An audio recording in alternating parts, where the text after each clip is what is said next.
just like, anyone out there, your family member gets into a situation, you're at least going to step into the. I see where you're going with You're at this, least going to sir. step into the situation to make sure everything is cool and figure out what's going on. The little cousin was acting a fool all the way. And I mean, your competitive side, you get into an altercation. Eddie Casiano. Okay, with Eddie, when you're provoked, we've seen throughout social media, I'm sure you have, when he's ready to go there, he's going to go there. He's going there with a couple of people, but I mean, that's just obviously how, you've always said how you've grown up, and when you're triggered, because I've been there to see multiple times, when you're triggered, it's time to toss off our sleeves and figure this out. You don't think about these things, as you guys know, when you're in the heat of battle or in those situations. But man, if things goes left. So what happened in this situation, right? First of all, I don't start anything. I just be hooping until I'm provoked. And that's what happened in the situation. Eddie started this, right? If you go and look at the clip, I'm just trying to play normal defense, but he's adding a little extra, bumping, hip bump, chest bump, shoulder into the chest, all that stuff. So you could see in the clip, I look at the ref, like, you gonna allow this? Bet. All right. So that's how we gonna play. All right, cool. And then I started getting frustrated, You can see I'm like, ball my fist and once he gave you the good shoulder bump, that's when you basically like, cocked and loaded. All right, enough is enough, man.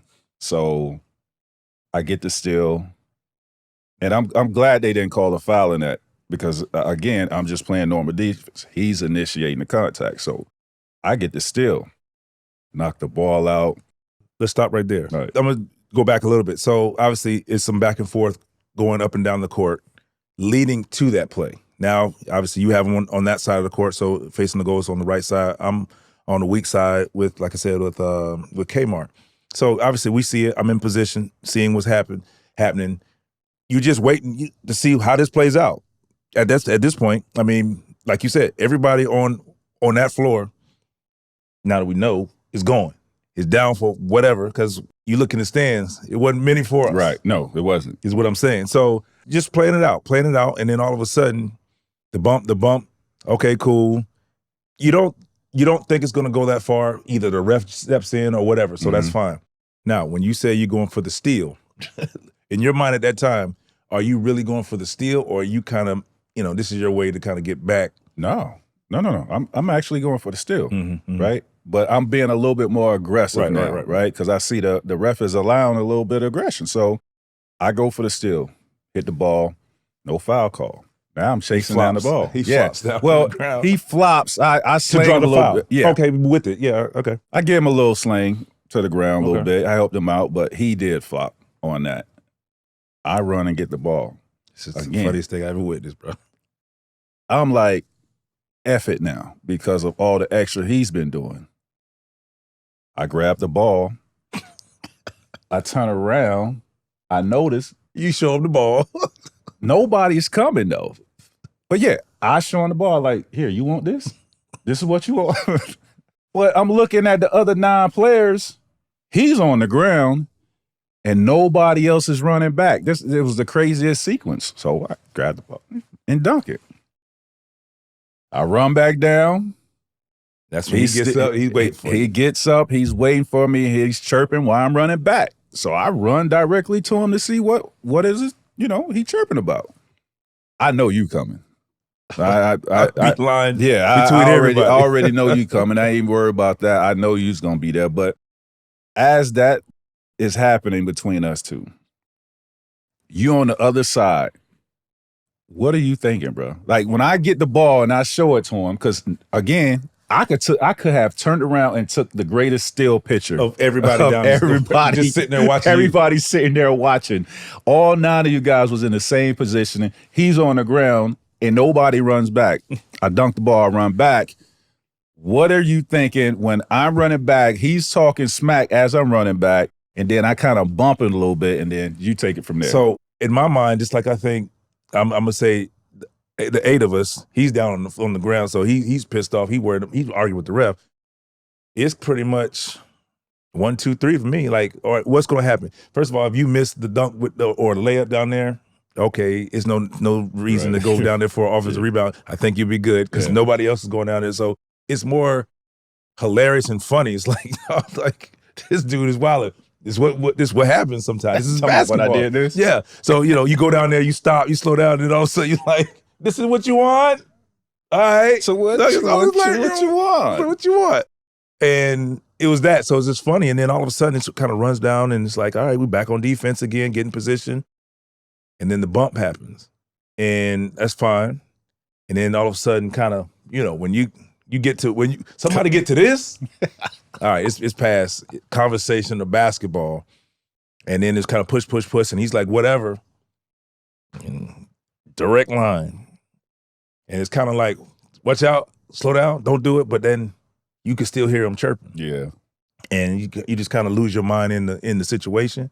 I mean, I just remember pulling you back, so it's like a slingshot, so I can get there. I got it. Look, I got it. And like you say, you don't even think about where you are anymore. No. Because he's already, it's like that. We're now triggered. And the funny thing is to go back and watch it. Obviously, like you said, Bibby got there, and to see Tim Duncan actually not really, hey, guys, back up, but it's more so he's going towards that. The biggest one that coming into the picture. Yeah, he's Tim going Duncan. towards the energy. Yeah. Who everybody knows Tim Duncan to be just cool, calm, collected, laid back, out of the way. And everybody knows Kmart to be Kmart, passionate, in your face. He was the peacemaker. Yeah. So speaking of that though, because me and Kmart had got into it that season, right? He came with the hard foul. Right. And then my initial reaction got up and went at it. Mm-hmm. But what he understood, I think what both of us understood is, bro, we can't be on this team and we got some beef. Yeah. You know what I mean? So we had a conversation about that situation, and we talked about that, and it was peace between us. And for me, it was a hard foul. I retaliated and left it on the court, put it in a memory bank, and okay, when I see Kmart, I know what he's about, but that fueled me to, all right, I see how he plays. I'm going to be me. Like, I'm going to give it, this is going to be a little extra every time I see him. But when we got to the USA team, like, bro, I'm not taking this off the basketball court. This is not warranted for me to continue to have that type of animosity off the basketball court. But it was understood and it was cool, once we had that talk. Let's go out here, bro. We teammates. Let's go, beat everybody ass, beat the world ass. And that's exactly what we did. We went 10-0 on that trip. We was over in Puerto Rico for 2 weeks. That was a really good team, bro. Yeah, a really good team on that USA team. But yeah, that was a moment, one of those moments that my teammates took up for me, and we had a little scuffle, but it was fun. And for context, that team, that 2001 team, 2003 team. Well, what I'm saying is that team did not go on to the Olympics. Everybody kind of dropped out for a lot. I mean, you. Go ahead. I dropped out because, they came and gave us it was a travel advisory that, how they were talking about, because they was in war over there, and, how we was going to be staying on a cruise ship. They was going to have divers under the ship. Like, bro, if you got to put divers under the ship to protect us, I'm good. I'm out. I'm staying on the U.S. soil. I'm not going over there when they're in war. It has nothing to do with you. It has nothing to do with me. I don't want no parts of that. I don't want to experience that. I'm cool. Yeah, so a lot of guys, and once you start seeing, more than half of the guys kind of back out, that's when the 04, like Bron, Melo, D-Wade, Dwight maybe? No, he was still. He was not there yet. No. That's right. He wasn't there. Lamar Odom. Yeah. Stephon Marbury. Yes, which became, and then after that 04 team, the redemption team. The redeem team was after that. So, but it was a good team. It was fun. But I think that's a classic story and classic memory for me, as opposed to, it's like, it was one of those on site. Like, you going through it, we going through it. And we had a team of guys that, that's with it. That's with it. And with it, Jermaine, Kmart, Elton Brand, AI, yeah, Mike Bibby. Yeah. We had a group. So I think we missed out on. I hate that we all didn't stay together for that Olympics. Yeah, because that was a really good team. And we had Karl Malone, but I think something happened in his family where he didn't play with us, but he was on the team. He was on that team with us. Wow. Yeah. And obviously we had a conversation about it, kind of a good laugh about it, just about the energy and everybody telling their POV of what happened, what took place, what they saw, particularly hearing the guys on the bench saying, like, y'all cousins is out of control. But at the same time, regardless of how it goes down, you already know what it was. Yeah. So now that man, to have an opportunity to play with y'all. Obviously, we played, with each other for 2 years, but to get the chance to play with on that stage, J Kidd. Yeah. Oh yeah. Man, playing with Tim Duncan and J Kidd. And I think you were teammates with J Kidd at the time, right? 2003. No, following year. Following year. I got there in 04.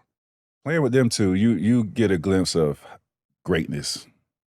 And then with AI, it's like, bro, you don't sleep. How you show up like this and do what you do? You don't sleep. It's unreal.